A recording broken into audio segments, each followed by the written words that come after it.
What's the deal, my people? You know it is Don Tony Teflon, Phil, the issues guy, the usual suspects.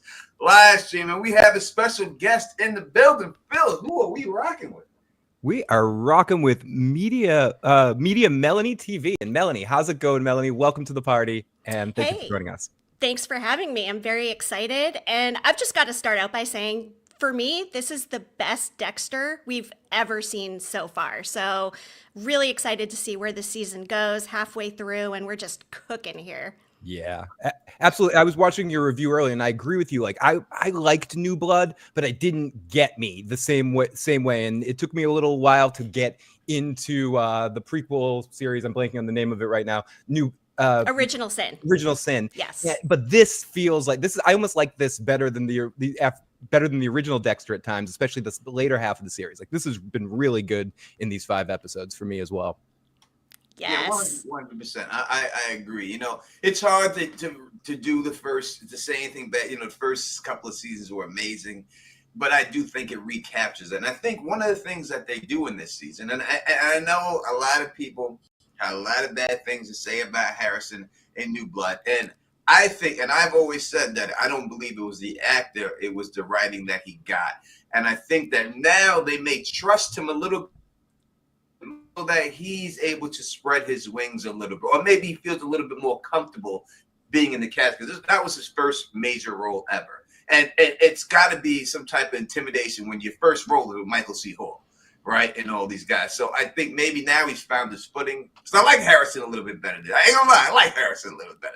Now, Harrison seems pretty cool to me right now and stuff and everything. I also think they're writing him a little bit better, Tony. They're making him make more sense, make more human decisions, rather than just be a tool. And I mean that in every sense of the word, like a tool. Like, I mean, now he actually feels like a real person. You can relate to him. I think the discussion that he had with Dexter in this episode, and we'll get all into it later, but that when he's, I'm not like you, Dad, and you said it in your video, Tony. If people haven't watched it, make sure you watch Tony and Melanie's breakdowns of the episodes. They both do a great job breaking it down.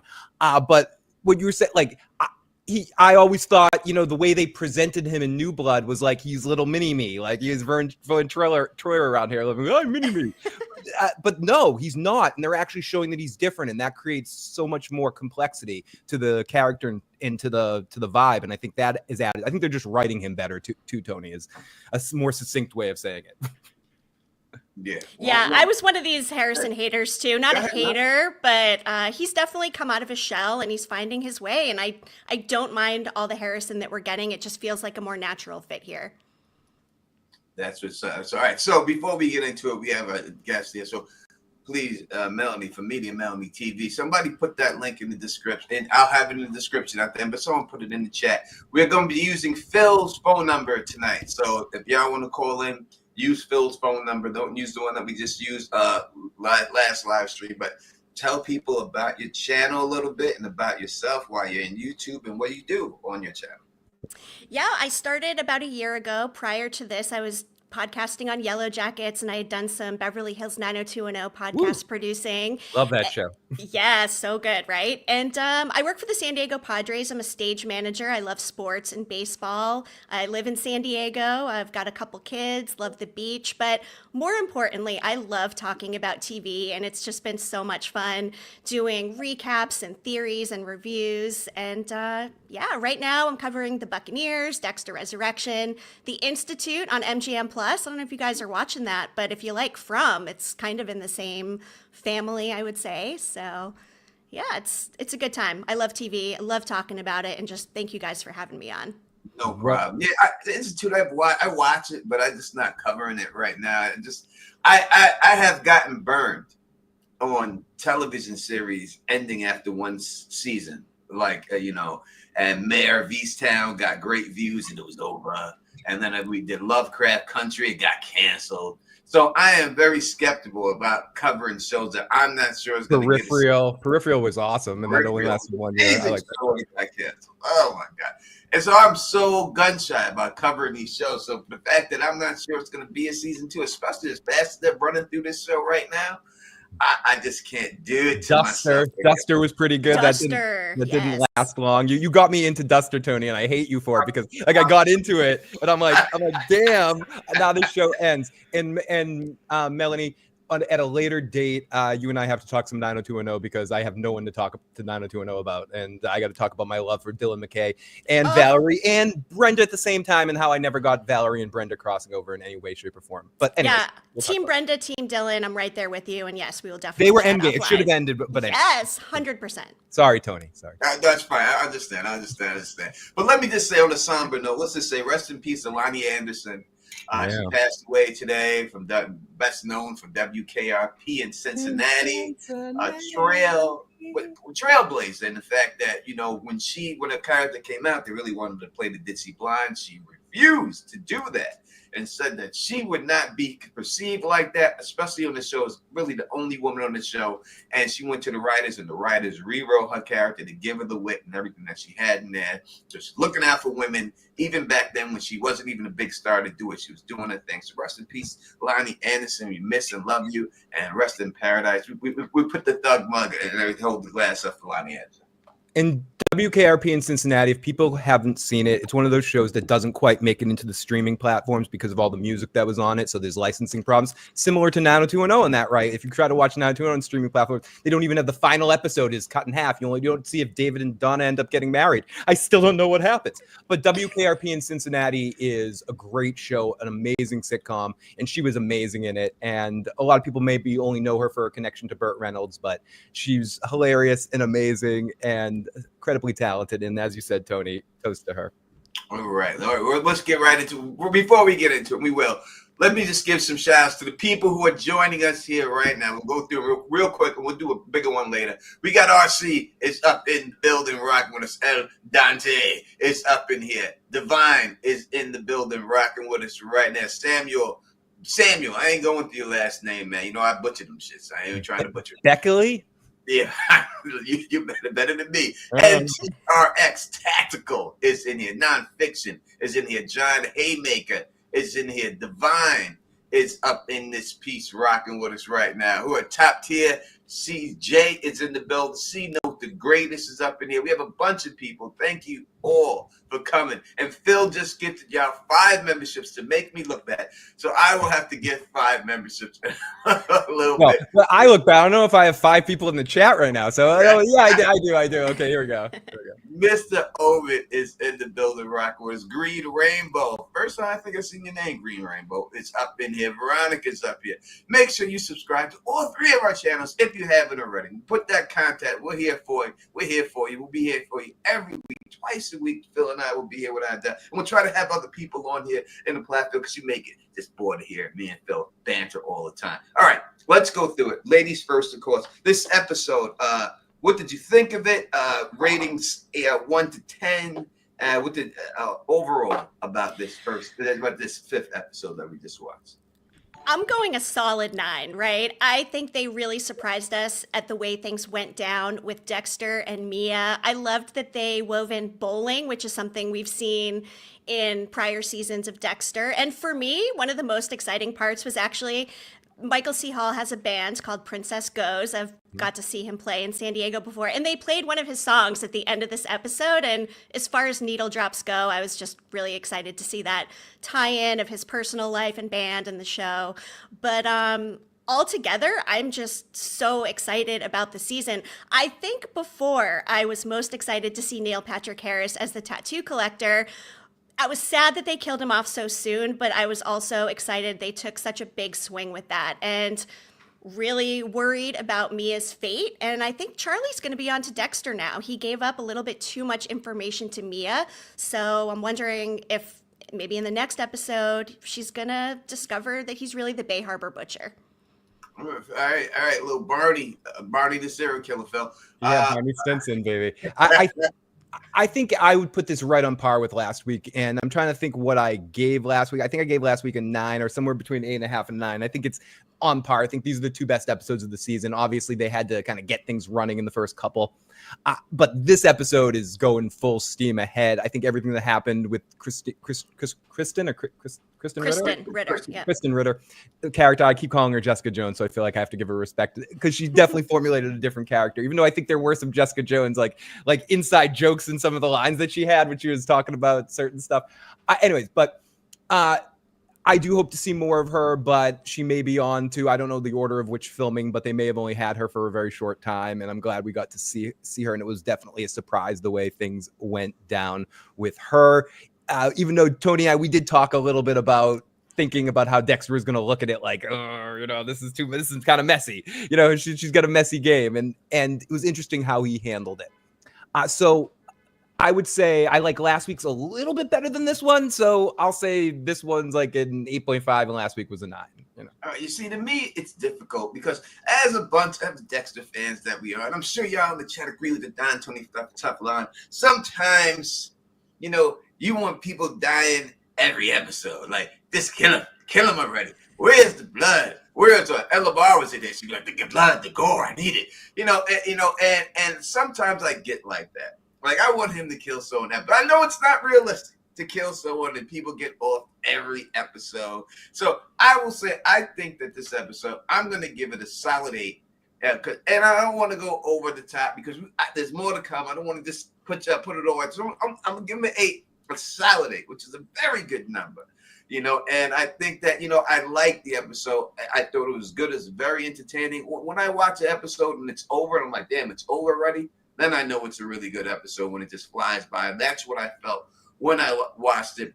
Kristen Ritter, I love her so much. And she's so much fun. And I know she's getting Epstein. I can just feel it in my blood.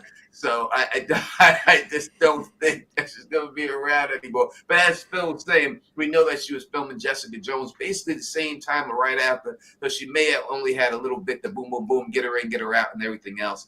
And that was it. But all right, about this serial killer Suicide Squad, as we coined them on the channel.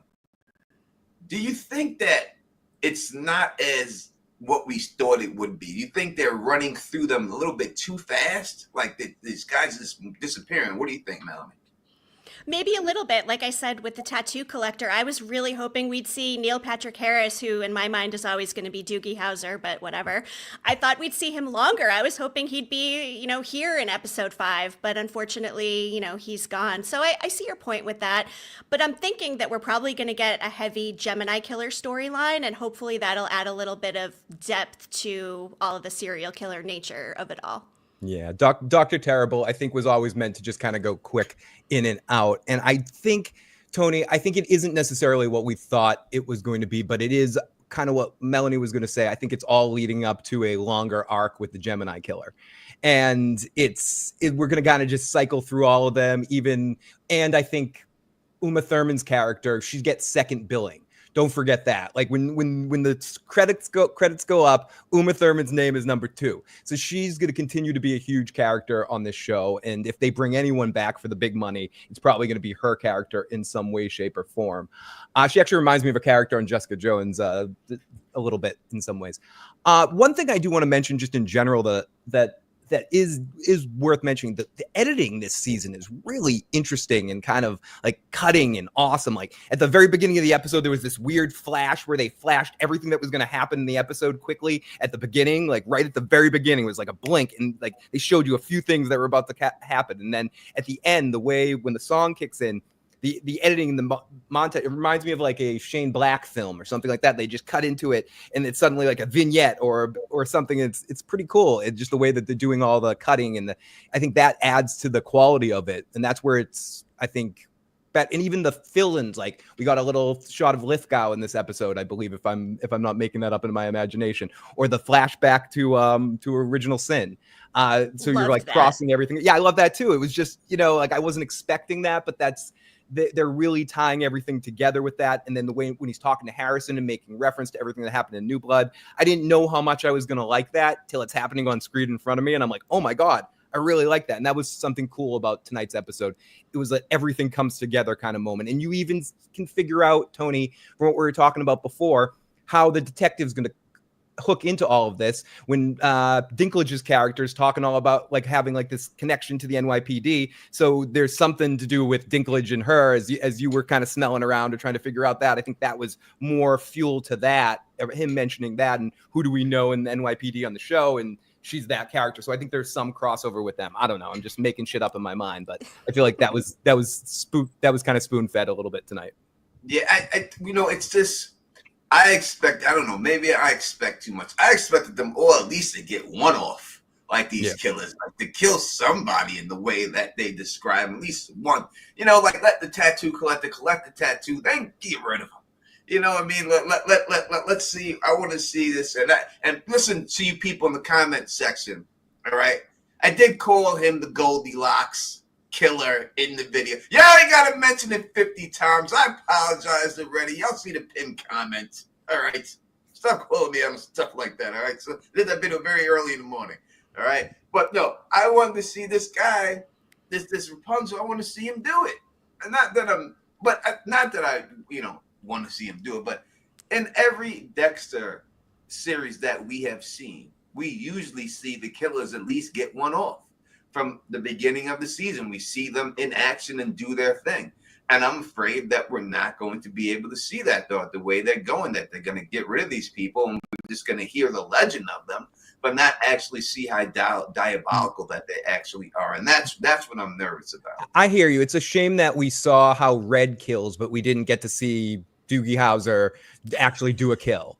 Yes. It's so I hear what you're saying. And it would be kind of cool if we got to see Jessica Jones get away with one, and then Dexter comes at her the next time, sets her up or something, just so we can kind of see each one of them do their and I don't mean it, we're talking about fictional characters, do their superpower, show their particular skill. If we're for the suicide thing, like this is what I do, instead of just talking about it or seeing their instead what we got was the trophy walk. We talked about what each one of them did and got to see it through that or through a quick flashback or a story or exposition dialogue dump. But it would have been cool. I agree with what you're saying, Tony. It would have been cool to see each one of them work a little bit more. Yeah, like we seen them put her on the Bolton X. It was at the guy on the Bolton X. It was sitting in there. I was waiting for Ramsey to walk up in there and start wiggling the sausage in his face real quick. I didn't know what was going to go on in there. But let's see her, she's actually put lie in his eye. At least let's see the lie in the eye. Let's play a game. Let's see the lie in the eye. Give me something before it is cops in New York City show up on time. That never happens. But they don't live there my whole life. They're never around. It would take 2 hours to get there. Come on. At least go show me something. I'm just nervous that we're not going to be able to see these people in action, and I really want to see them in action, and it just makes me nervous. But that's the only thing that makes me nervous about the show when dealing with them. I just wanted to see them do their thing and stuff, But so far so good. Hopefully we get the Gemini killer, because I think they've been the most secretive about him. We haven't seen the trophies they showed. They blurred them out on purpose. They've given us no background on him or anything. So hopefully he's the one who gets something off, and we get to see some type of action that way with him and stuff. The other guy, Rapunzel, he's not long for this earth. I could see this already. We might not even see him again. We might not even actually bump into him again. He's not long for this earth. He's out of here very much so. Without a shadow of a doubt. All right, we'll get into a little bit of this episode because it just about ended. They got about 10 minutes to go. We'll hit some of the highlight points. We got a super chat. Look at that. First one in the building. For Milk Metro Meetups. Medical Meetups says, Tony, I watched all your Dexter videos, and by far you have the best handle on the theories and the most insightful reviews. Just love the live recap. Well, thank you. I truly appreciate it. I work hard. I do the best I can, and I truly appreciate the respect and the love that y'all show me when I put these videos up, because it ain't easy to put up these videos like that. It ain't easy to do it. And I do get a lot of stuff wrong too. But when I do get something right, I'm very happy. I am very happy. All right, we'll answer this question from, and again, if y'all want to call in, the phone number is Phil's phone number. Can someone put it in the chat so they know what? And John Haymaker, it's Dinkle. It's will the Dinkle make it to the end? All right, will the Dinkle make it to the end? Melanie, what do you think? Will Dinkle make it? I wouldn't be surprised if there's some sort of showdown between him and Dexter. And I'm wondering, does he realize Dexter's the Bay Harbor Butcher? There was just something about when the blood slides came into play that just made me question if maybe there's an inkling of it out there already. And something else I enjoyed from the episode in relation to Leon's character was Leslie Stahl doing that interview. I think that was a really fun cameo. And it also makes me wonder, like, maybe there's some surprise other guests that could be in the mix that we don't know about. I think that would be amazing if it happened. But I don't know. I also wonder, is Leon the New York Ripper or Charlie perhaps? There seems to also be something sus between Charlie and Leon. The way she kind of rolled her eyes when she was walking out as he's like, I pay you all this money to do this job. So I don't know. Maybe Charlie or Dexter ends up taking him out somehow. Yeah, I think that they made it a purpose of this episode specifically, because first we see Precious Blessings. Jesus, I'm never gonna stop calling Blessing. we see Blessing's mother and how she wants to die at home. She wants to be around her family. And then the next scene was Charlie with her mother, who was in the hospital. Exactly the opposite of Blessing, what Blessing's mother does not want. So I think they were trying to show us that she's just doing this for the money. Like, she's not into this thing. She's just doing it to pay whatever bills she has to pay for her mother and everything else. And that's the only tie she has to this. And she's disgusted by it. I mean, she has said it many a times when she found all the choice. She does not like it whatsoever. So I do think it's a chance that she flips on him at the end and everything. And that's the way they roll out. I don't want to be an insensitive asshole, but again, we're talking about television characters here. I think you're right, Tony. And I think when she's going to flip when the mother passes, when she doesn't need all the money for the care and stuff like that, she has no reason, or I wouldn't even say flip. I think just walk away and leave him to his own recourse, and he's going to be screwed. I think the season ends with the Dinklage with Prater. Is that his, Prater? Yeah, Prater on the table. I think he tries to talk his way out of it every way possible, but eventually, I personally don't think he knows, and I think there's going to be that aha moment at some point where he realizes, similar to what we got with Neil Patrick Harris's character, and he's going to try to get himself out of it. It's going to be like some Tessio stuff from The Godfather. Well, can you let me out one more time? I did some good stuff, and then no, you're done. Too late. And Dexter's gonna. I'm a good man. I do good things for good people. No, fuck you. I think the season ends with the Dink's death. It's a step too far, though, to kill him. I think that if you kill him, that's crossing the line, because this is a billionaire who's connected to the cops. Him disappearing is not going to go unnoticed. It's not going to go away. It would be in the papers forever. They would never let that go, that he just disappeared. Could he do something similar to what he did with Jessica Jones and end up framing him and getting him in jail somehow for something, like busting him for doing that? Like Harrison said to him, it's interesting, you went at this at a different way. Could this be the start of Dexter going at things in slightly different ways with certain people? All right, well, let Melanie answer that question. What do you think, Melanie? I agree that it seems as though Dexter is definitely growing and having more of, not like a redemption arc, but he's finding that he has to step into this father role and do things a little bit differently. So perhaps framing him would make more sense if they can do it in a way that doesn't disappoint all of us. We don't want to have another exact situation to Lady Vengeance's Mia, so we want it to be different than that, but still satisfying. And maybe the death is one step too far. And so, yeah, I can see perhaps the that going down. Yeah, it's to me, it's just, like, I don't expect him to be around for next season. I know a lot of people I hear in the chat, in the comment section, this person's dying and Batista's dying. Listen, they're not recasting the whole show next season. All right, they're not going to do it. I mean, they see this as It's not Weeds. They're not gonna like redo the cast with like a whole every season with like a brand new cast. They're not doing it. So people got to make it, and I would say it's going to be the cops, and it's going to be. Oh, we got a phone call. It's gonna be Batista's gonna make it too. Yeah. This is I from hope Batista makes it. Oh my God. Batista's Endgame. He's Hank. I said this last time. He's Hank from Breaking Bad. He's the last villain in that way. Area code 901. What's your name and what's your question? Turn down your radio too. Oh, my bad. No, you're good, dude. Yeah, I was just watching. I didn't know y'all were going to answer that quickly. We want to get to you that quickly. We're awesome. MTRX Tactical. I was wondering, what do you think will happen if the ponytail guy actually has a conversation with Dexter and, about being a father and still being a serial killer? All right. You want to know what do we think will happen if he actually gets into a conversation with him there? Yeah, being a father and how he manages being a serial killer and being a father at the same time. Kind of like how the Trinity Killer, he tried to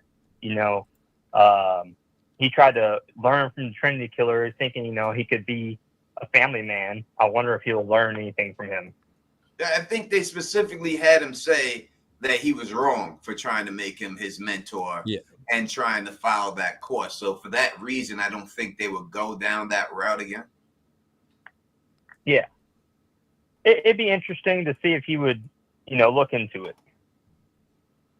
I feel you. I agree that it would be interesting. I just don't know if it's repeating itself. Again, I don't know. I mean, I think that what Dexter took when he first met that guy was that it is possible to have a regular family life and everything. And he did ask him a little question. The guy said, this, the money works, but this helps my craving because I can get away. I can do what I got to do. Then I go back to my family. And I think he looked at it that way. And I think that's as far as it's really going to go with him with it. I don't think he's going to sit there and ask him for advice or do how you do this and everything else. I don't think he's going to go there. But I think it did make him say it's possible. It can be done.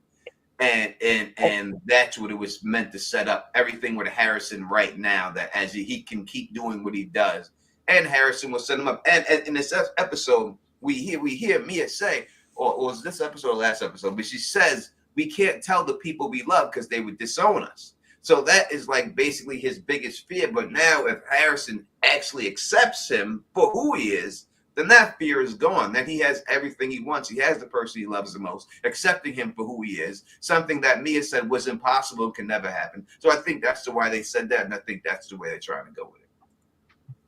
I also wonder if the ponytail guy's family possibly knows about what he's doing because of the money.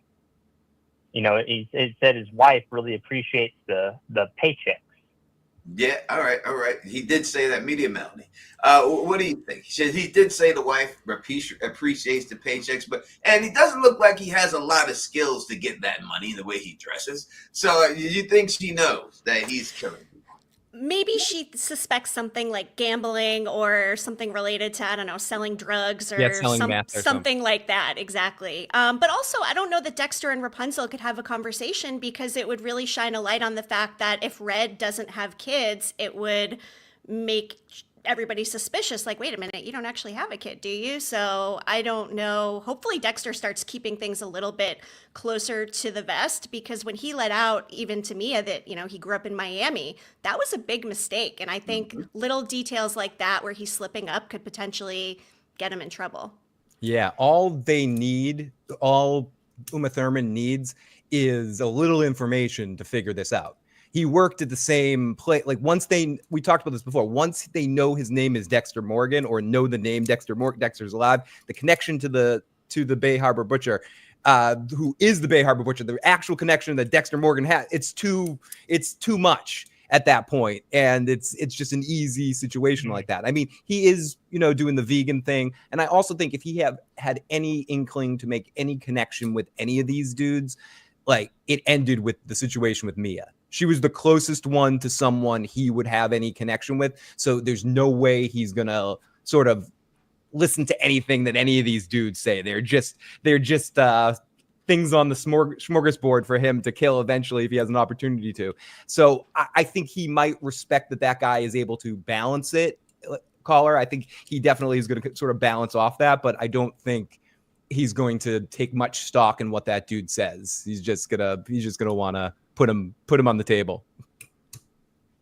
Well, I'm definitely excited to see him on the table. Let's just say I want to see them all on the table. That's because I'm fucked up. That's why I think the Dink ends on the table at the end of the season, and that's sort of our push off to the end. But that's just more my trying to manifest. I mean, that's what we seen when New Blood, when that happened. I told everyone during that season, I said Molly's getting got. I said she's going to be the woman who has the podcast about the serial killers to be killed by a serial killer. And people are like, oh, you're crazy. It's not going to happen to keep Molly around. And she did get got. This is the same thing with Peter Dinklage's character. You're hanging around with serial killers, doing all these AA meetings for them, trying to get them caught, but not realizing they're serial killers, bro. You ain't going to get it to eventually. And that's just what's going to happen to him. And he has to get got in the end. Yeah, I definitely think, since we're already halfway through the season and only technically one of the killers is dead, they're all going to be dead by the end of the season for sure. Yeah, I'm with you, man. Except for the Gemini. I think the Gemini makes it through this season, and that carries into next season somehow. The storyline passes through. I think he makes it too. The only way I could see the Gemini killer making it through is if he has a twin. Well, you've been watching. Possible. Yeah, you've been watching Tony's theories, have you? Yeah, I have.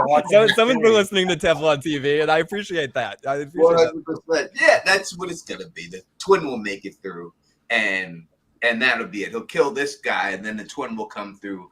I think the twin comes through and kills the people upstairs.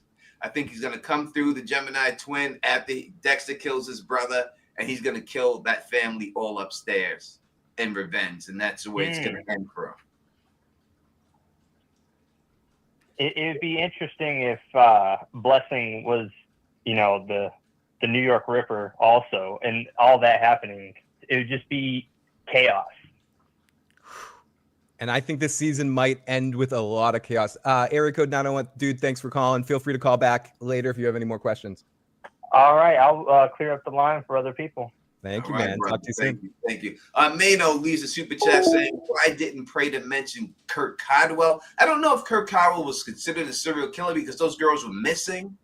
And it was only Bishop who picked up on it and said this is a thing that's going. So it wasn't like Lady Vengeance and them who are known serial killers. The girls were missing. So I don't think he classified as a serial killer at that point. Now, when they look back and they have him, I would think they would know there was one guy doing all this. But at the time, it was just girls going missing. So I think that's the reason why Kurt didn't make it in the collection there. His gun wasn't up in there, hanging on the wall or anything else like that. And all that. All right, we're gonna keep it rolling. Everything again. Make sure you call in 781-990-8509. All right, Melanie, what was your favorite part of this episode?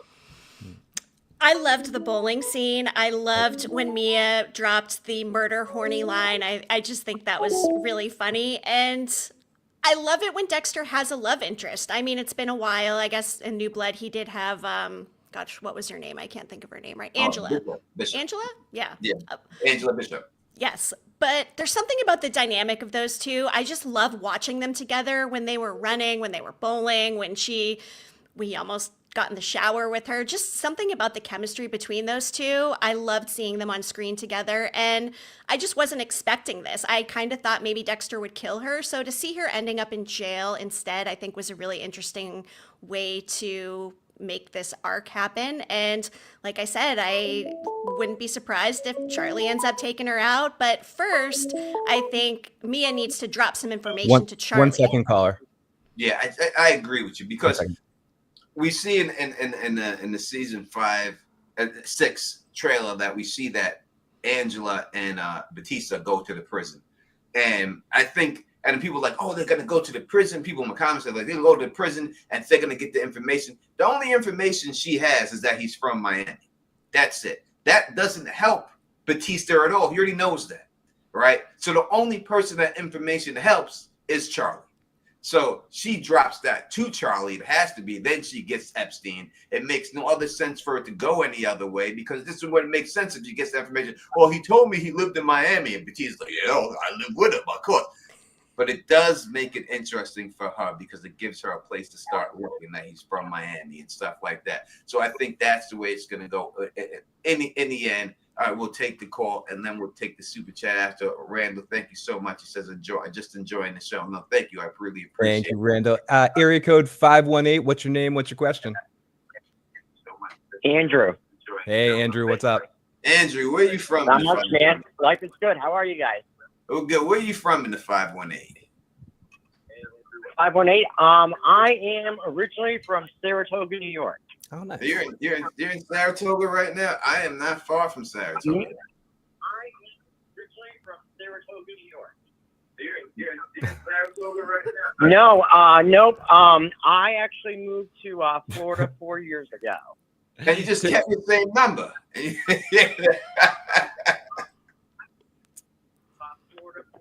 Turn your radio down in the background, or turn your TV down in the turn the background. radio down in the background, bro. All right. Well, I actually have you guys on my iPad, and I'm talking into my phone here. Yeah, just right. mute that So, iPad. All right. Can you hear me good? Much better. Yep. All right. Okay, Saratoga, here New we York. go. So I told you. I commented earlier, and you replied back to me, but I'm just gonna recap what I commented and what you replied, and just go from there.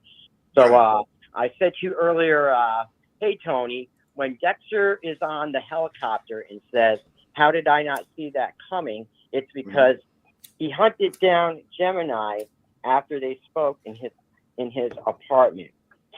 He captures Gemini's twin, and while he's on his table, Dexter notices that the way he speaks and body language is very different from the real Gemini killer that he spoke to in his apartment earlier.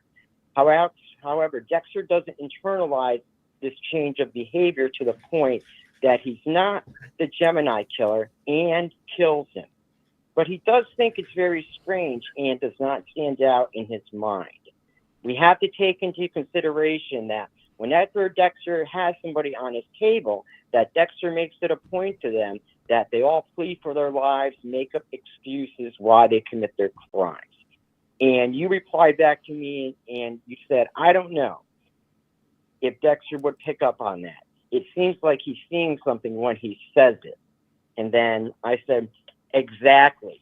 And what he sees is the Gemini killer walking towards the helicopter, and it clicks in Dexter's mind that he has a twin, and that's who he killed. Yeah, so I agree that he's going to kill the Gemini killer next episode, but I don't think that he knows that he's killing the actual twin at that time. Because when you see him having the conversation in the trailer, the guy is talking about killing. He's talking about why he does it and everything else, and he has that conversation with him. So I think that is the Gemini killer that we have known. And then when he meets the Gemini killer, because he's already killed him, I think that would be the twin. And then he'd be like, "Oh, I should have got it." I understand what you're saying if the guy's acting a little bit different while he's on the table, but it would be weird because he's in a panic situation. So, I don't think Dexter knows him enough to pick up on those cues that say, wait a second, you're acting a little bit strange here on this table. Everyone's going to act a little strange on this table. You know what I'm saying? So that's the reason why I think that he kills the guy who met. Yeah, well, yes, but I mean, that's like my whole point, because I think he talked to Gemini earlier in his apartment, and kind of got a sense of how he talked and kind of stuff like that. And then when he goes and hunts him down, he hunts down and he actually gets his twin. All right. I feel what you're saying. So what I'm saying is this. I don't think those things are happening in the order that you're saying. I don't think that he brings him to his apartment, shares a margarita with him, then the guy leaves, and then he comes back. From what we've seen in the trailer, they're out Southside Seaport, he notices him outside Seaport, starts following him around, follows him into the library. I think he follows him to the library, convinces him to come back to his house. He comes back to his house. He puts the thing in the margarita to knock him out, and then that's when he kills him. So you have it the opposite way. I have it this way. I don't think he has a conversation with him, and then he lets him go, and then he stalks him and sees him again, and it's a different person. I think that's where we're separating here. It's just the order of the way we're seeing. I think he sees him at the Seaport, stalks him, has him come back to his crib, knocks him out, kills him inside the house. And I think the fact that they have stressed that Dexter can hear what's going on upstairs all the time, that they're going to actually hear him kill him downstairs. And it's going to be a problem for Dexter when it's all said and done. All right. Well, so Leon has rules for his serial club, and the consequences appear to be death. So I totally agree with you that Lady Vengeance is going to get Epstein in jail. Yeah. Great call, my friend. I hope you have an amazing evening. Definitely call back if you have anything else later. Yeah. If you ever come back to Saratoga, if you ever come back to add. What's that? Okay? And that's, okay.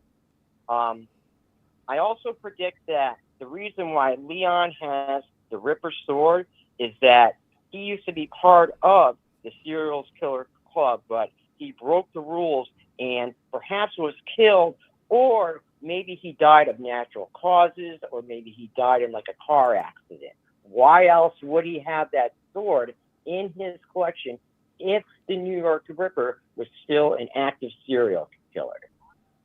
All right, I hear you. That it's a possibility. It's also a possibility that he's the Ripper, as people like to say.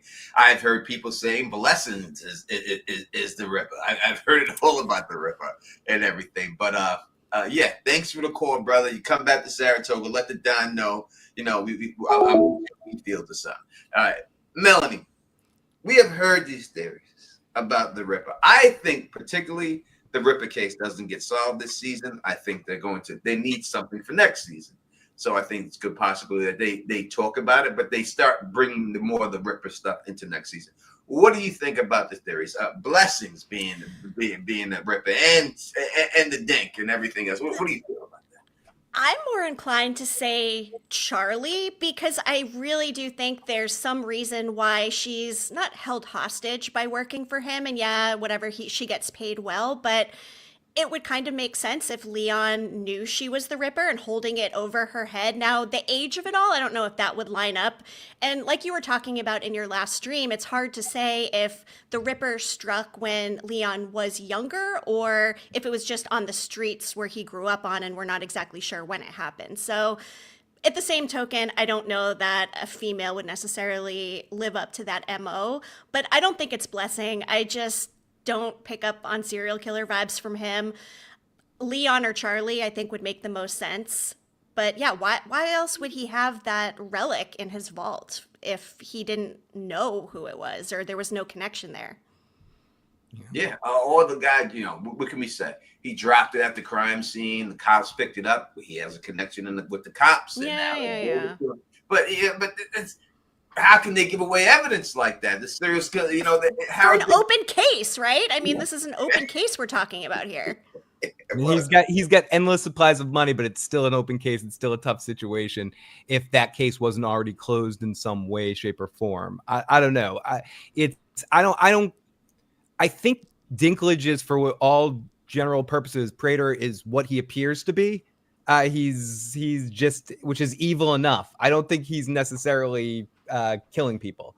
I think unless he has a grander plan, but the grander plan probably would have come together by now. This seems like this is just something he does because I don't know. Oh, well, we got a phone call here. This is from area code 863. 863. Welcome to the show.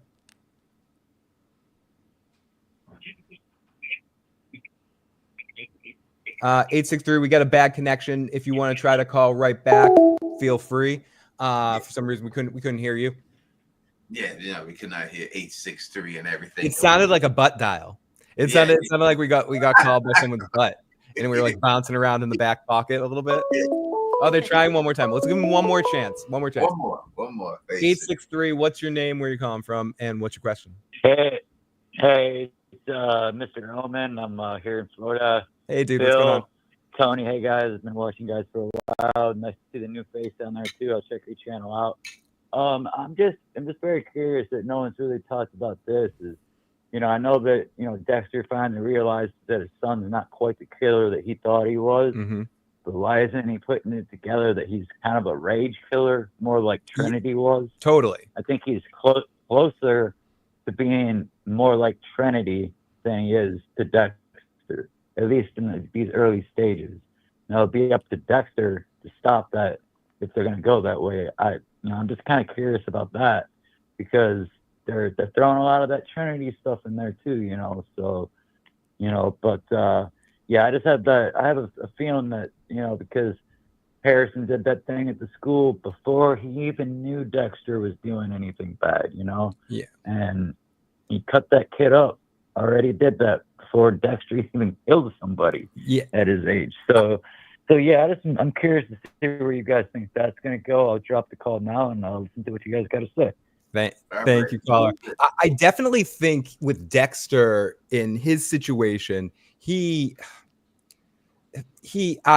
don't know. This is tough. It's a tough situation. We'll let Melanie give us some. What do you think? Do you think that Harrison is a rage killer like the man said? Yes. Yes, and I think he feels this guilt in a very real way, as we saw, and it would make sense for Dexter to sort of guide him and identify that is his motive or his mode of killing and kind of give him a code like Harry did for him. But what I would never want to see is Harrison being haunted by a ghost of Dexter like we see with Harry. Like that would be too much in any future spinoff or anything. But I think absolutely. Yes. But I do think Dexter could potentially provide some kind of code, but maybe in a slightly different way, similar to how Harry guided him. Because let's face it, Harrison's probably going to kill again, as bad as he feels about it. If it is a rage killing, he's not going to be able to control himself. So it will happen again. And that's the thing that I'm wondering is going to happen by the end of the season. Like I appreciate what he was saying to Dexter in that moment. It was a very real father-son moment. I only kill people because you're my father. I don't know, you're Freddy Krueger or you're Jason, whatever you call it. That's a beautiful line. Listen. It was a really cool line, but when it really in his show, it was really awesome, Tony. It was really fucking awesome. But if Harrison kills again for rage, because I agree with Melanie, I agree with 863, and I'll throw it over to Tony in a second and see what Tony thinks. But like, he's definitely a rage killer, and if he does it again, and in a more calm situation with Dexter, like that's what I want to see. People wonder if he's going to make it and die by the end of the season. I'm wondering if is he going to kill again? Is he going to be the one that kills Batista in rage or something like that? Like if people keep saying Batista might die, if he dies, Harrison's the one that kills him, thinking that he has to stop him to protect his father or something like that. And wow.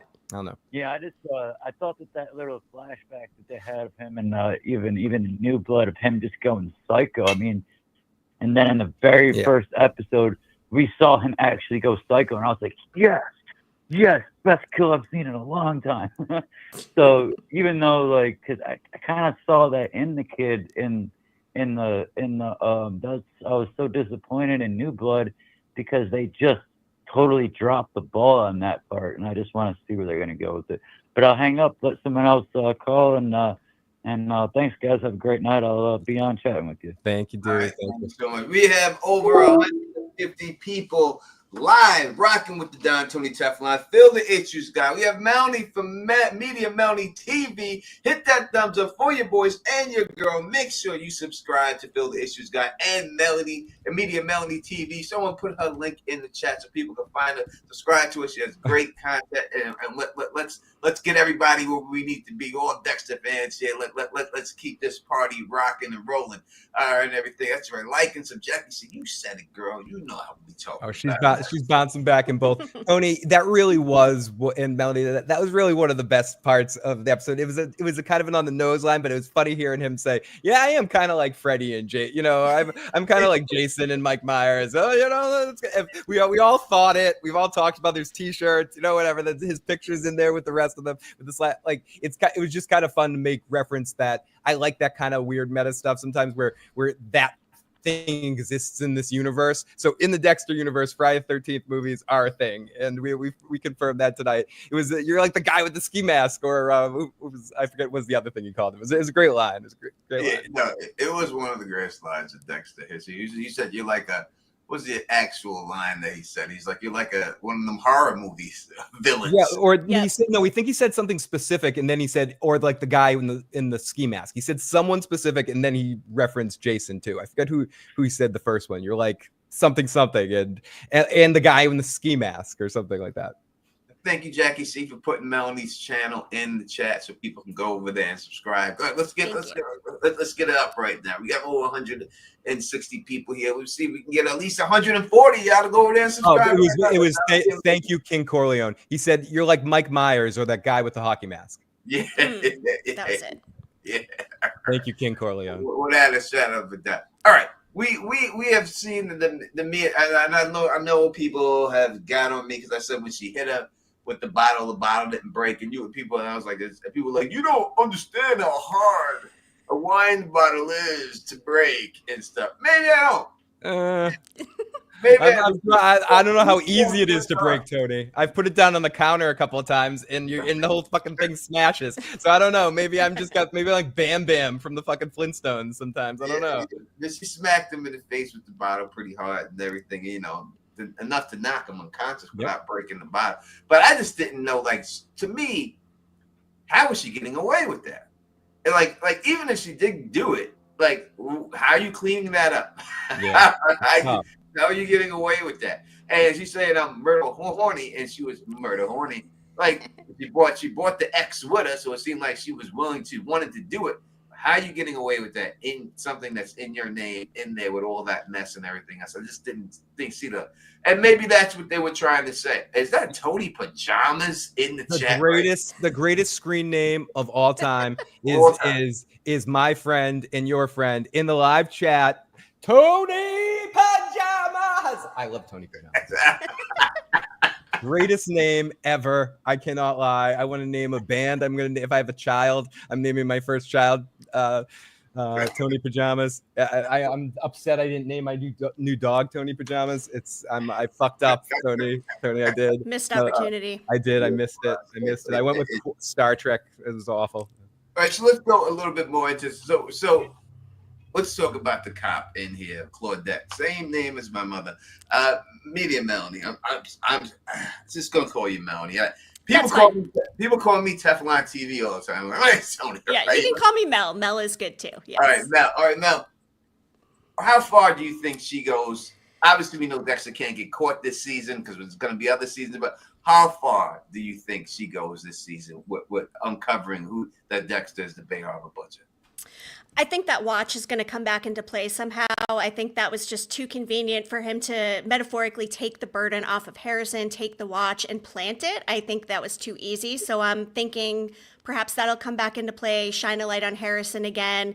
Perhaps she will start watching Harrison. And now that Harrison and Dexter have been reunited, she's going to see Dexter and things are going to snowball from there. And with Batista, right? So they'll probably work together on this. And I waver with the whole Batista thing. I know we're talking about Claudette, but everybody wants to see him on Dexter's table, right? And it would be a great ending for the series, I think. But also, like, how many seasons could we keep going with this cat and mouse of Batista chasing Dexter, right? So Claudette is very smart. I think she's a great detective. I look forward to the dynamic between her and Batista, but I don't think she's going to fully get there. Obviously, Dexter's going to get away, but maybe she takes down Harrison, and that is what propels us into season 2. You know, I think that when you hear these fans talk about Harrison killing Batista, do you think that is going to happen? That they would have Harrison kill Batista? I don't think so. I think if Batista's going to die, I think it has to be at the hands of Dexter, and that would be the most difficult kill that Dexter ever does. I mean, they're friends. We meet Batista in Original Sin, and by the way, the casting of young Batista was just 10 out of 10. All of them, I think. Yeah. Oh, all of them, right? They did a great job. That is amazing. Yes. Yes, absolutely. It would be shocking if they had Harrison kill Batista. So in a way, I could maybe see it happening just for the pure shock value of it all, and then Dexter being devastated and having to help him clean up after the death of one of his friends killed at the hands of his son, and that would be pretty wild. But I also just wonder if that's the direction they'd go, because for me, it would be more satisfying if Dexter is ultimately the one to take Angel out. Yeah, I think that people hate Harrison. A lot of people, because I mean, I ain't gonna lie, not me, but a lot of fans do, right? They didn't like him. Batista's one of the most popular characters in the show. Next to Dexter, I would say he's probably the second most popular. Yeah. I think they hate that kid would have to delete his Instagram. He'd have to delete his Twitter. I think it ruined. Canceled. Yeah, it would be too much. And I think for that reason, It's been done before, Tony. They take the worst character that people hate and they have him kill the best character. It happens. It happens. He has the greatest, I don't know, Scooby-Doo face in Hollywood. Every time, what are you doing with this? He was great at that face. He does it better than anyone in Hollywood right now. That is the superpower. He is great at that situation. I love that face when he does it. Like, he is very convincing. Shane M, thank you for the super chat. I have no what will happen, and don't want to know. I'm just happy Dexter is good again. Listen, I agree. Any theory I come up with, I am not disappointed when it doesn't happen at all. I just want it to be a great series. Now, if I happen to get it right, I do. But if I'm not mad. Damn, you should have done what I said. No, I just want them to put on a great show. And so far, they have put on an amazing show. And I am just so happy just to be watching it and covering it and watching with all you people in the chat and Mel and Phil and everybody else and all that. We're going to keep pushing out that content for you and everything else. And we're going to keep everything going. I see your lips move with no sound. It's still going to be. Y'all can hear me, right? Yeah. Yeah, no, I see. We got, area code 215. Welcome to the show. What's going on? It's Mano 215. Yeah, how's it going? What's going on? What's good? What's good? Hey. What's good? Yeah, can you hear me? Yes, yeah, we got you, Mano. Do your thing, baby. What's up? What's up? So listen, I had this theory, right? With the what's the guy? He reminded me of Brother Sam. You talking about blessings? Yeah, the guy that's like with the Uber service. Yeah, blessings. Get his name. Yeah, blessings is his name. Yeah. Anyway, I feel like he's going to connect something with the Gemini killer. I don't know why. I got a feeling that he's going to connect with him. Yeah, I feel he's going to connect too. He's going to get got. He's going to get got by the Gemini killer, him and his family. And that's why I was thinking maybe is he going to like somehow, I feel like Dexter might kill him and then he might find out that they killed them. That'd be a kind of crazy twist right there. Would you agree? Yeah, it would. I think it's, in my opinion, I think that he kills the Gemini killer Dexter in this episode coming up. And then the twin of Gemini finds out where Dexter lives and he goes there and kills the upstairs neighbors because Dexter's not there at the time, takes them out. And now you have a totally innocent family all dead because of something that Dexter did. And then that will bring us into right. Yeah, because I feel like remember Brother Sam, he just got kind of like that same duo with him. Yeah, 100%. And he's too nice. When you have people here that are so nice, they always get got. It's too much. Oh, I have never in my life had an Uber driver invite me to their house. I've been in Uber. Yeah, he's too nice, right? I'm like, whoa, slow down. Yeah, not to eat that Haitian food like that. Goddamn it! I've never had that happen to me. Right. And one last thing before I get off the phone with you, I had just this theory too. I was actually talking to somebody in the chat about this dynamic between Dexter and Harrison. I don't know why. I feel like it's something that's brewing up.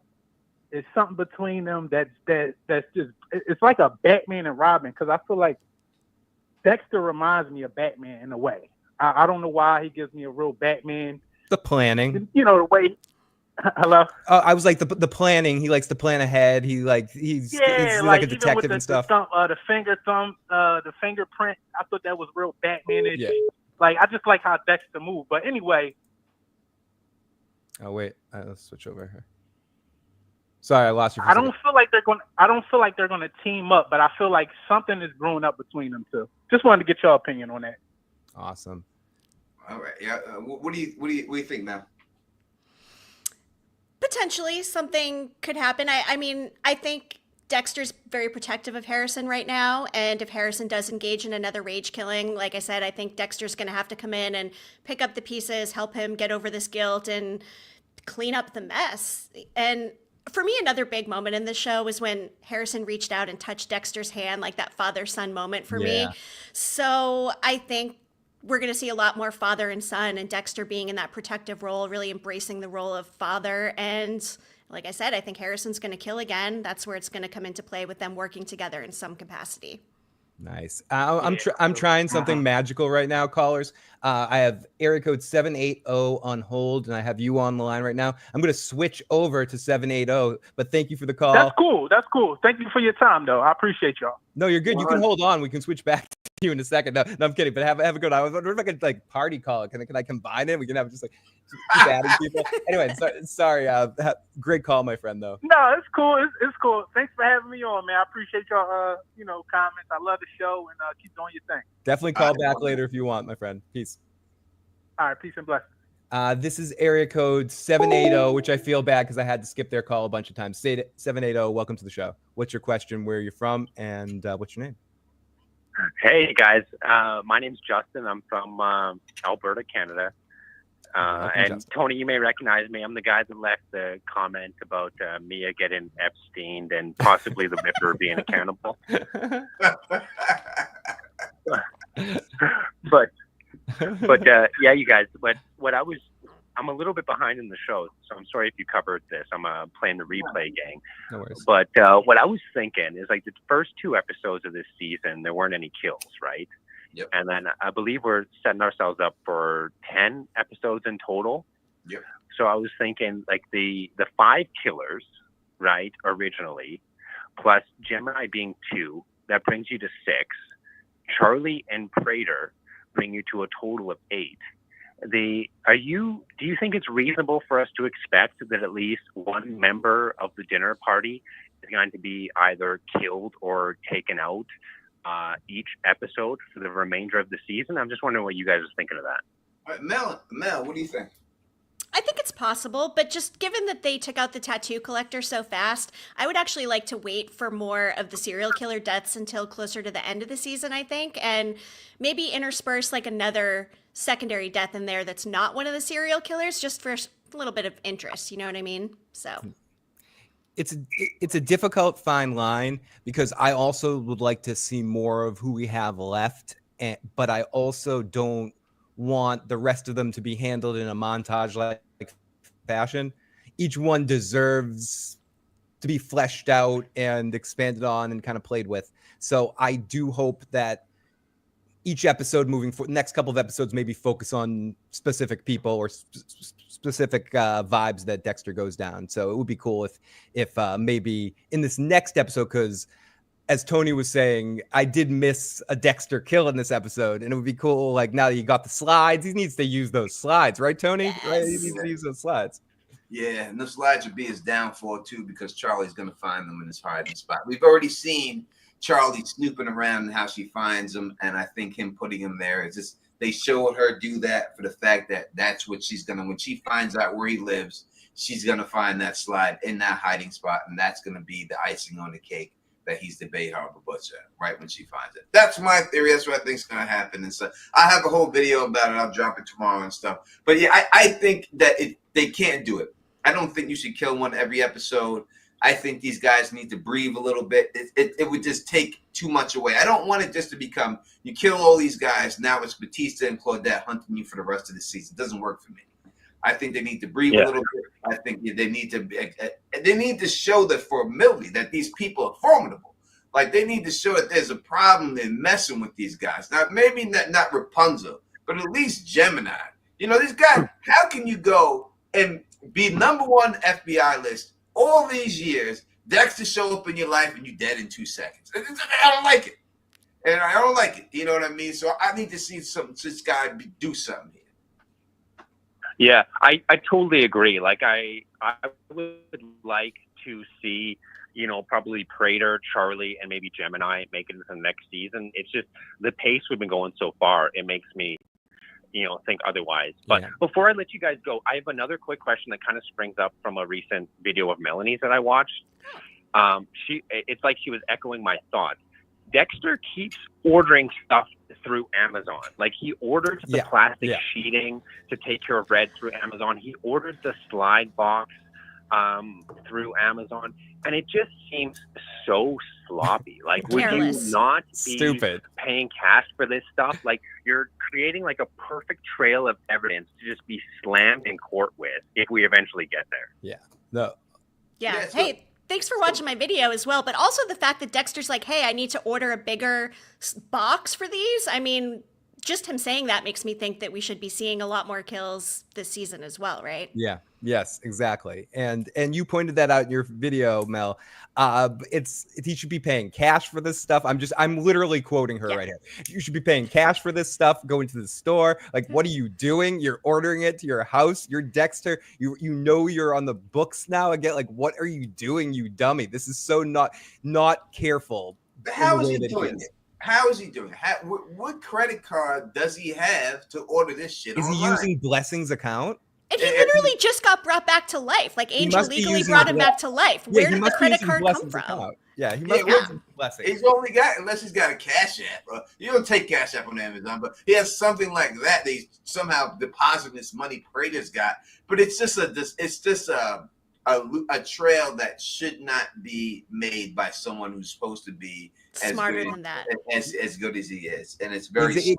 They haven't shown us this, John Haymaker.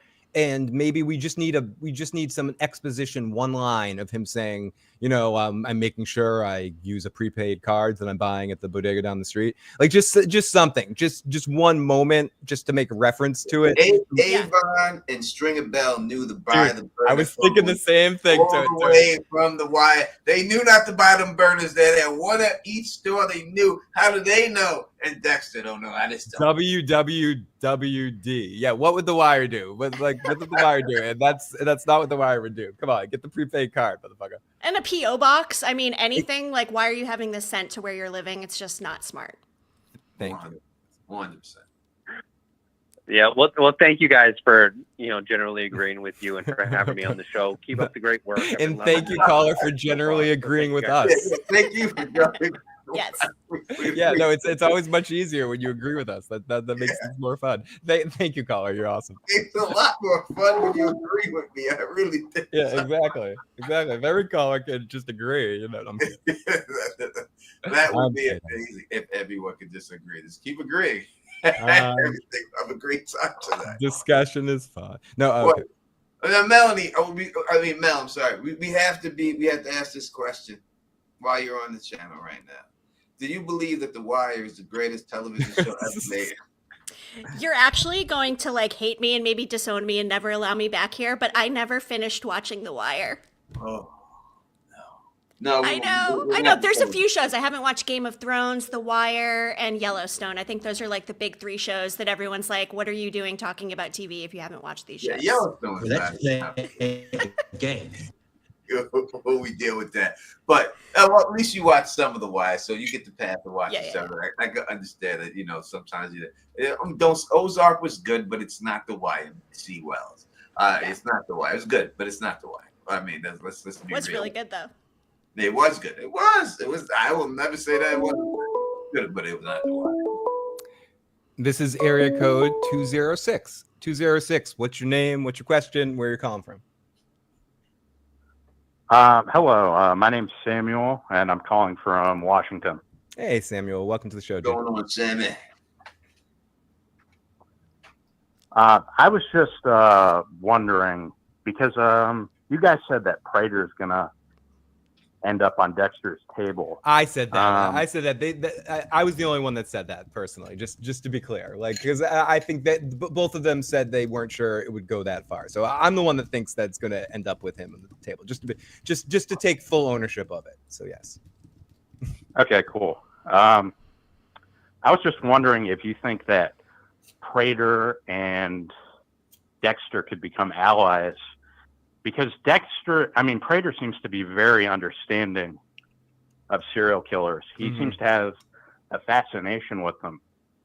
So can I ask you a question, caller? Can Prater somehow tap into Dexter's psyche and turn off Ghost Harry? Because if he can do that, then maybe he has a chance. But if he can't do that, there's no fucking way. I think he will. I think he will do that. You think he will? You think he'll turn off Ghost Harry? Dexter really needs to confront Harry, the ghost that he's created in his head. You know, I think Harry has. There's like a similarity between Harry and Dexter to like what Dexter was trying to do to Harrison, if that makes any sense. Mm-hmm. It's like they're trying to live vicariously through. Well, no, all right. So I don't think that Harry was trying to live like he wanted to go around killing people. I think that Harry seen what Dexter was, knew that Dexter was going to get in trouble, but had a guilt and a love for him for the way that he came into his life, that he tried to figure out the best thing for him. So he said, well, if you're going to have to kill people, why not kill bad people? And here's your code. I think that's what he went with. I don't love that original sin as a thing, by the way. That's what I think. Two things can be true though. And I think when Harry realized that he might have created a monster, that's why he chose to kill himself, right? So I think two things can be true. Yeah, and that's weird too, because when they show in the original story, they show him killing somebody, and then Harry sees him killing somebody back at the house, and he's disgusted by it, and then he kills himself for it after that, for the monster he created and stuff. It seemed like I don't know if they're going to do that in New Blood. I don't know if they're going to run that route with that whole thing. I think they have to, but it doesn't seem like that's the way they're going. It could be a plot hole. Yeah. Well, that's where I think it's going, though. And I'd really like to see Dexter make his own code. Like, it can be similar to Harry's code, but it has to be his own. I want to see Dexter make Dexter's code, you know? Huh. And I want to see him help his son make his own code. I want to see Harrison make his own code and his own morality, you know? I'm kind of reminded of, like, the three metamorphoses and, like, Friedrich Nietzsche, and I have an idea about that, but I'm still working on it. But no, I look for those are just some of my thoughts. No, make sure you call in. It's interesting. It's not something I necessarily thought of, but thinking that somehow Prater can tap in once he somehow figure out a way, or through some process through the season, that Dexter gets into some internal confrontation with Ghost Harry, shuts that off, and creates a new, different code around that. And in your assumption, I don't necessarily agree, but please call back if it happens and take damn credit for it, and keep calling in either way.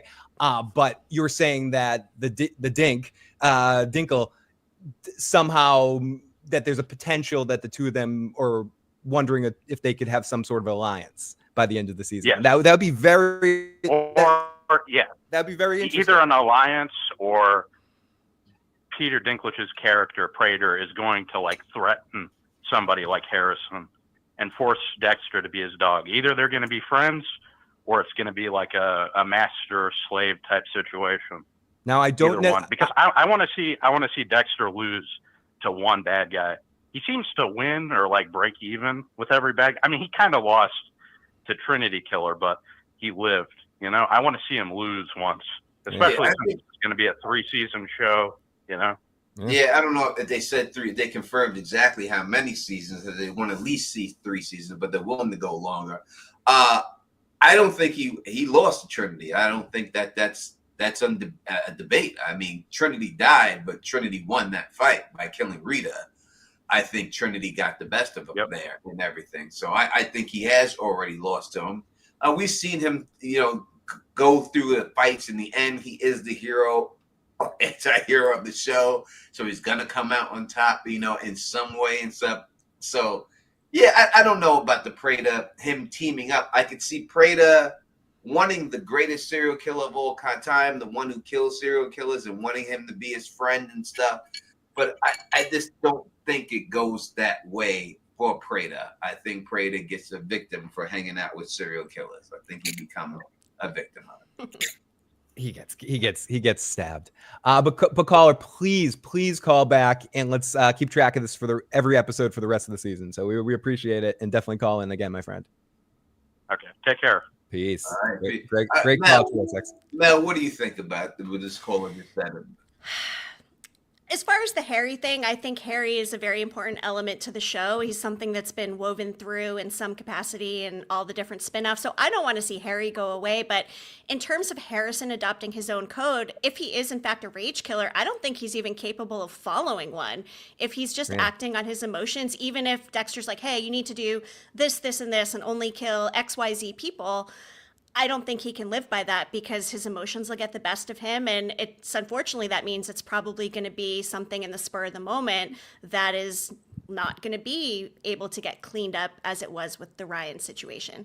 Great point. And I think that's the process that's going to make him frustrating to someone like Dexter, and it's very real because he's someone that has these bouts of morality. Like, I didn't mean to do it. I didn't want to do it. I don't really believe in murder, blah, blah, blah. It's your fault. It's your fault. Your fault. In the moment, I'm going to kill somebody. Yeah, and it's going to repeat. And I'm blaming you for it. Why'd you make me kill somebody else? I didn't do shit, Harrison. So it's going to be a vicious pattern here if he does kill somebody again. And is there a possibility that Harrison ends up liking it at a certain point in time, or is the rage always going to make him go hot and cold? I think it's probably always going to make him go hot and cold. Yes. Janine, I was asking who is the New York Ripper. I really hope they don't solve that this season. It's too much. You're giving away. We need stuff to go into season 2. We need longevity. Let the New York Ripper be the big bad of season 2. Let him deal with that, track that person down and everything. It's too much. The New York Ripper has never been caught. This guy is the #1 FBI person. This guy has been killing. Dexter comes in their life and they're all dead within a matter of days. Like, that doesn't work for me. Like, it doesn't work. You gotta let it ride a little bit. Bring up the New York Ripper as you did, let you know that he's there, and then let that go into season 2. And when we'll learn more about the New York Ripper and everything else, so that we can keep going on and stuff like that. That's what I would like to see. Hopefully they just don't kill it, because it's going to be hard for them to come off of this season because it's so good. Yeah. And to follow this season up, you did the multi-serial killer stuff. What's next? Right? How are you going to do anything better? So I think you need to keep that thing going and let that New York Ripper keep going and not solve this. I hope we don't find out who he is. Yeah, let it marinate. And they're doing a good job of table setting altogether. I mean, the first couple episodes were pretty much all table setting. But if they're just planting these little seeds that are going to grow into subsequent seasons, I think it's very smart. And to your point, hopefully we don't get the Ripper reveal in season 1 because we will need a season 2 bad guy. So. Yeah, I feel like this season is all ultimately going to be about Harrison and Dexter's connection.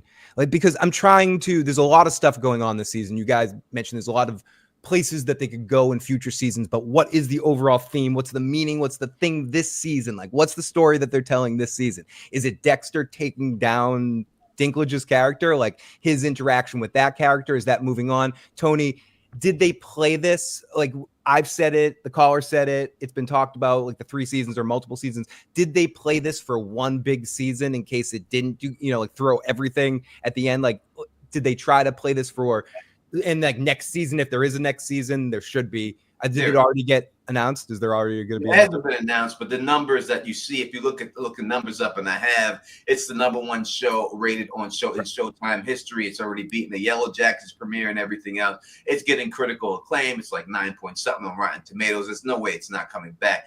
I think when you say what is the theme of this season, I would have to say the theme is being accepted for who you are. Yep. That's what the striving is, and that's what they're going for this season. This being accepted for who you are. Dexter needs to accept Harrison for who he is, and Harrison accepting Dexter for who he is. And I think we end on that note of that people that they both accept each other, and they both got love for each other, and they know, and they don't have to hide about whoever they are.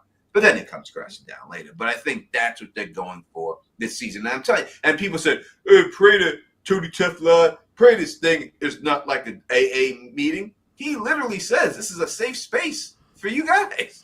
He said it. That's what it is. I've got coffee and donuts for you guys too. She's got coffee, donuts, and snacks, and a safe place for them to talk about like their problems. Sounds like a meeting to me. I've been to a few. It sounds like that. That's what it is. That's what he's trying to do there, and everything. So, I think, and that all leads to them just accepting each other, accepting everything, and him finding that person that actually can love you for you. I mean, the only person Dexter ever had that with is Harry, until Harry seen it, and then Harry killed himself. But yeah, that's what I think it is. Shane M, I didn't read the books. But he left the super chat and he says, in the books, Aster and Cody both had killer tendencies. Could be fun to bring them back in future seasons. I think so. What do you think about that, Mel? Aster, Cody, would you love to see some other cast members come back from the other shows? And if so, who would you like to see? Initially, I had wanted to see a ghost of Hannah. I love Yvonne Strahovski from The Handmaid's Tale and everything, so I wouldn't have minded seeing a ghost. But that also makes me wonder. I mean, are we just going by the fact that Harrison told us that his mother died of cancer or whatever it was? I mean, do we even know that Harrison didn't kill Hannah? I mean, is that even a possibility? I don't know. But Aster and Cody, I could see that happening. I don't know if we necessarily need that. Like, I liked Lumen as well. I don't know that we need to bring Lumen back either necessarily. But I think Aster and Cody would work. But we also have so much storyline with Harrison. Do we need more extraneous kids, or would that help Harrison's storyline because it would be sort of a, relation to him, like half brother and sister or whatever? I think we should have Lumen back just for Severance purposes, but that's beside the point. But I think, I can't remember if you said this in a stream, Tony, or in a video, but I don't mind them going back to the well of old Dexter characters from other series, but I think what was so interesting about this particular season is, yes, they did do a lot of flashbacks and or halfway through the season. What's been good about the first half of the season is that it's creating new ground. And I want to see the show continue to create if they do clear the deck this season, I'd be interested to see if their plan is to do a different story each season, like a different kind of adversary and storyline, and everything that's set up this season finishes this season. I don't think it's going to be that way. I'm sure they'll have some strings, but it would be cool if each season had a different sort of environment for him to interact within his situation. So I don't know. Are they going to do something more interconnected? Did they throw everything at the kitchen sink for this particular season? And it's cool. It's going to be cool to see how they finish this, because did they look at this, Tony, as a way to right two wrongs and finally give us a good ending? Yeah, listen. Finally. Coming off of possibly the greatest show ending of all time, 6 Feet Under. Did you see that?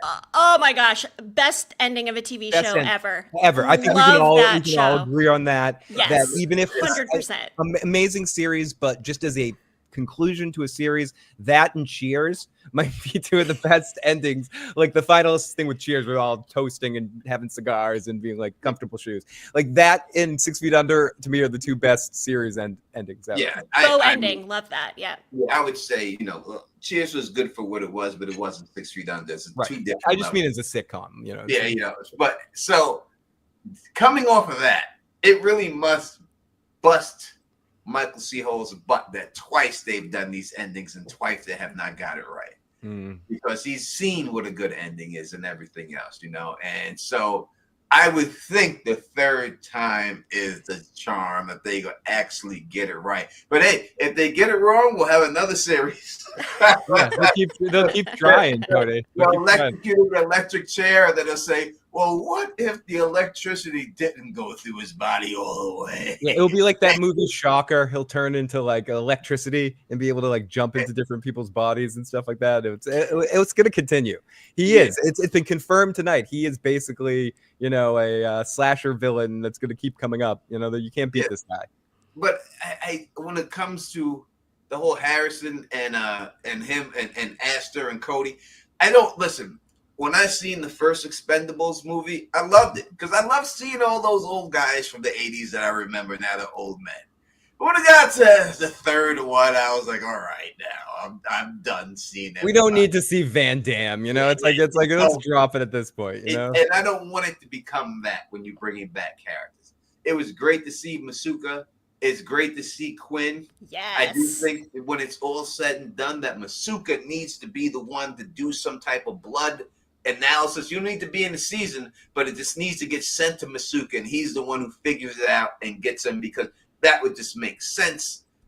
Aston, Cody, I've seen people say, oh, the Gemini killer is the son of the guy who killed Dexter's mother in the trailer, and that's why he's too much. All right, they're not going that way. I can't see all that stuff going down. If you wanted to bring back Astor or Cody and make it a nemesis for Harrison, then like this kid's a serial killer and Harrison sees what he's doing, and it's Harrison's story plot between those two, I could possibly deal with that. But I just don't want you to bring back people just for the sake of bringing them back. Yeah, don't just keep doing it. Yeah, Phil, was that your dog, Phil? That wasn't my dog. That wasn't my Sorry. Well, my dogs heard it though. They peeked up a little bit. His family's probably coming home and they probably like, whoop, the dog realizes. What kind of dog do you have? I have 2 dogs and a cat. They're both rescue mutts, and recently became a cat person in the last year, and never thought I would hear those words come out of my mouth, but love dogs. I love animals. I just love them. That's exactly what happened to Elamar, who was also a co-host of ours. 100% dogs, didn't love cats, didn't everything else. And now she's got a cat, and she goes, well, I don't love cats, I just love Luna. I'm like, oh, you're done. I relate. Yeah. Like, she's not like a cat. She's not this. Yes, she is. Everyone's cat's like a cat, but everyone's always says everything. Animals and babies make the world go around. And that's the bottom line. That's all we need in life is animal and babies. Everyone had animals and babies. The world would be a better place. I promise you. That's all you have to do and everything. All right, we're going to keep going for a little bit longer. We'll keep it going. Calls can keep coming in and everything else. Make sure that you go and subscribe to Media Melody TV. We have the link is in the chat. Go over there, subscribe to a channel. Let's try to get 100 people here from coming on this stream. That would be amazing if she can get 100 people. Let's put 100 in there and everything else, and maybe she'll come back. I would love to come back. Yeah, anytime.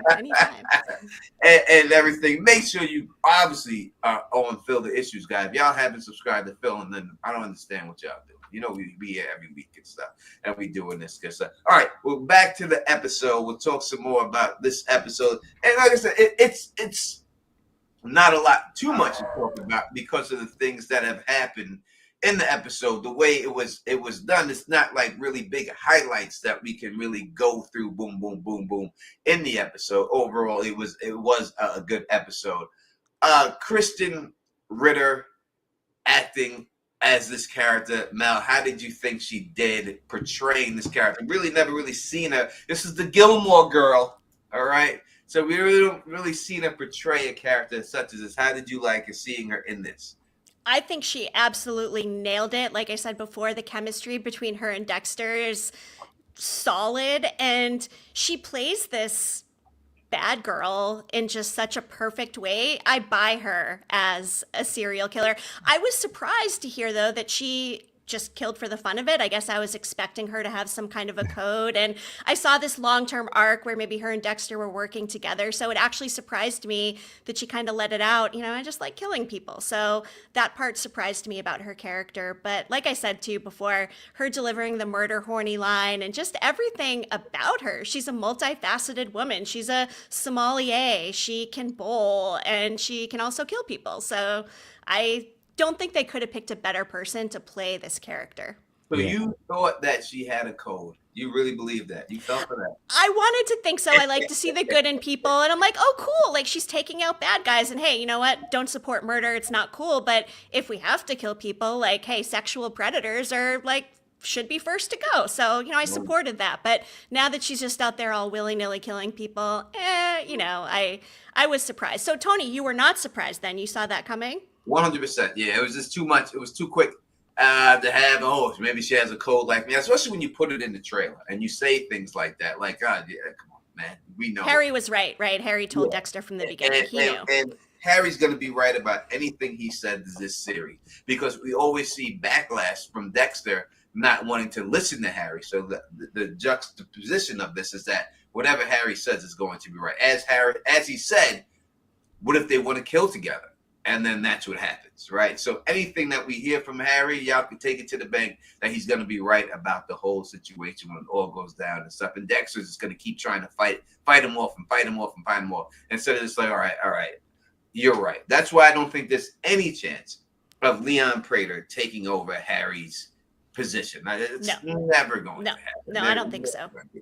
Leon most likely will end up on the table when it's all said and done. There was one interesting theory, Mal, someone said in the chat, and I really liked it. I want to get your opinion on it. So we believe, Phil and I believe, that the fact that they did the code inside of the vault, that means someone's got to get stuck in the vault, or they wouldn't have showed what happens if you get stuck in the vault, right? He made a point of pointing out that, all right, if someone gets in there, they enter the code wrong one time, this is what happens. And so I think we thought that since they brought that up, that's going to happen. Someone's going to go there and they're going to enter the code wrong.